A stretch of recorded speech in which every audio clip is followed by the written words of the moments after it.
Hi, welcome back guys. Today we are talking about how to use PMT function in Excel.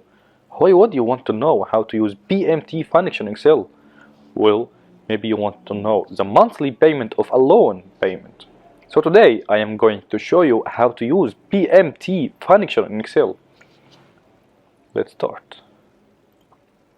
Okay, we have the annual rate of payment 60 months and the loan payment 20,000. Let's press equal, then PMT, then tab. Okay, let's choose the rate 4.5 divided on 12 months because we want to know the months. Now the number of payment 60 months, then comma, then the loan payment, then close and press enter. That's the monthly payment. That easy. There you go. If you want to know how to use PMT function in Excel, that's the easiest way I know how. If you know another way to do it, leave a comment below. Be sure to subscribe for more videos.